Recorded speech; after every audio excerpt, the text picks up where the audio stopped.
Whoa, hold on tight, because episode 2 of the Traitors Ireland packs all the chaos, suspicion, heartbreak, and delicious mind games you could ask for in this wild social experiment. Seriously, the twists just keep coming. If you thought the premiere laid the groundwork for some drama, episode 2 takes those seeds of doubt, waters them with paranoia, and lets them fully bloom in a castle full of increasingly nervous contestants. As the faithful scramble to make sense of sneaky behavior and cryptic clues, the traitors quietly plot their next move, leaving everyone guessing, and a couple hearts broken by the end. Let's rewind and set the scene for you. The morning opens on a tense note after the traitors murdered their first victim during the night. Breakfast is awash with nervous energy, where every arriving face is scanned with relief. There's a mix of giddiness for those who survived, "I can't believe we made it," and mounting anxiety about who's missing. The castle's thick with the weight of the game, no one's slept properly, nerves are jangling, and you feel the suspicion in the air. The ritual of the breakfast room is basically a roll call for survival. Each time the door swings open, the tension spikes, then ebbs with relief until it's clear who didn't make it. This episode, it's Dave who was chosen by the traitors as the next victim. The shock is huge. Dave wasn't just popular, he was seen as a key player.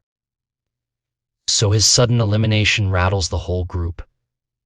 There's genuine disbelief, disappointment, and a dawning awareness that anyone, even the most valuable members, could go at any time.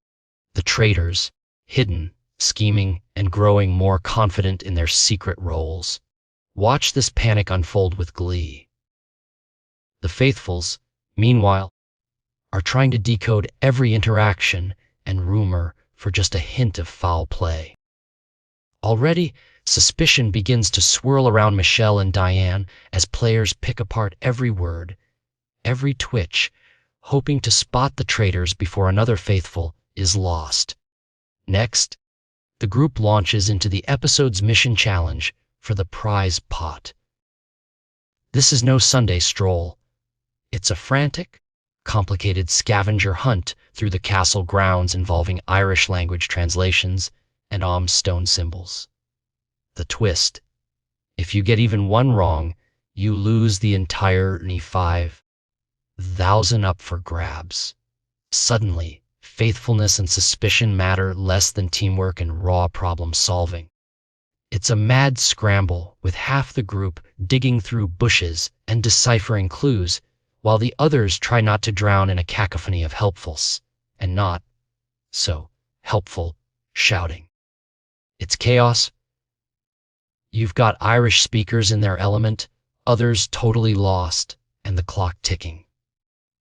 There are little moments of humor and panic, someone losing a shoe, another blurting out, "Daddy," in a slip that nearly reveals secret alliances. There's confusion all around. The traitors nervously hoping the faithfuls won't spot them slacking or steering things off course. But after several wrong attempts and shuffling symbols, the team barely pulls it off.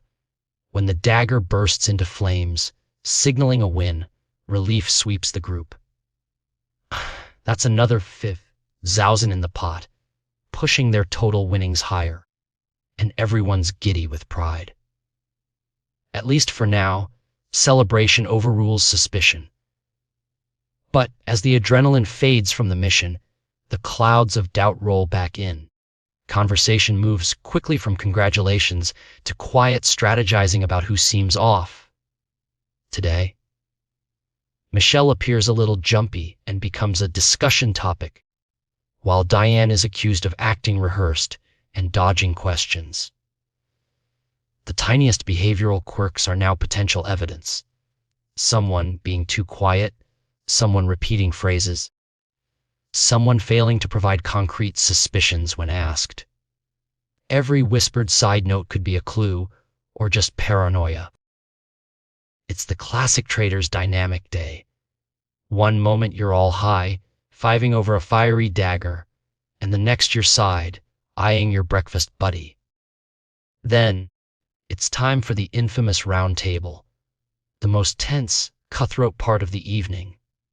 Here, alliances crumble, nerves snap, and the faithfuls desperately try to out the traitors before they get played yet again. Oh, the group quickly homes in on Diane. Accusations pile up. She's caught looking at the floor. After the blindfolds come off, she's repeating herself about surviving another day. She can't name suspects. And the kicker's aim. Dave allegedly mentioned her name as a warning if he died.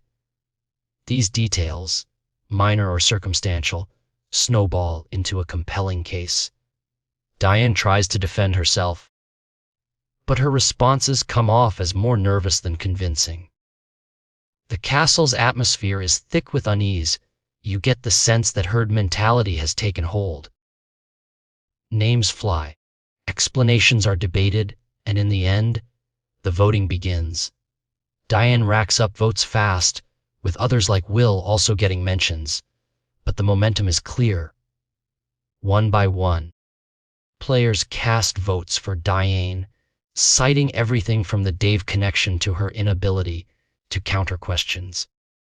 A couple votes go elsewhere. Nina even gets one for playing a strategic game that others respect, and you see fleeting regret from some, but the writing is on the wall. Tragically, Diane is banished as a faithful, not a traitor. The heartbreak is palpable as everyone realizes they made the wrong call. Not only did the traitors murder a loyal player overnight, but they've also successfully orchestrated the banishment of another, pushing the faithfuls further behind. After Diane's exit, emotions spill over. Some players feel guilty. Others just relieved they're still in the game, and a few begin to suspect the real ringmasters are still sitting amongst them, smiling at their success. Players like Vanessa and Nina get called out for possibly leading the charge, planting seeds of doubt that grow rapidly into a consensus. Back in the traitor's lair, the castle dungeon, they celebrate their triumph. The faithfuls are divided and confused, their numbers whittled down by both murders and internal banishment. The traitors now plot their next move, weighing up whom to remove high-profile suspects or quieter players, maybe leveraging suspicion that's already begun to build. Niall's name comes up, as does Mark and Faye, with pros and cons of each decision debated.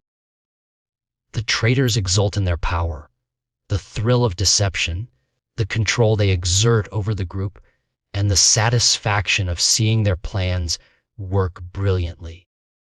Another murder is locked in, and they can barely contain their delight. As night falls and the castle quiets, the faithfuls withdraw to their rooms uncertain if they'll survive the next murder, anxiety gnawing as the traitors get ready to strike again. The episode ends with the promise of another shocking breakfast reveal, more suspicion, and growing desperation as the faithfuls realize just how expertly they're being manipulated. In summary, Episode 2 delivers an atmospheric masterclass in paranoia and psychology. We've seen the tragedy of the faithfuls losing two of their own, the joy and chaos of a successful mission, and the growing fault lines in the group's trust. The traitors, still hidden, are orchestrating every twist, sowing seeds of confusion and reveling in their growing influence. All bets are off heading into Episode 3, and the only certainty is that things will get even wilder from here. If you survived this roller coaster recap, I want to know your thoughts, Dane. Who do you think is the sneakiest player so far? Are the traitors playing too bold? Or are the faithfuls just missing all the clues? Drop a comment below, hit that like button if you love the drama, share with a fellow Traitors fan, and don't forget to subscribe to stay up to date as this Irish castle game goes totally off the rails. See you next time!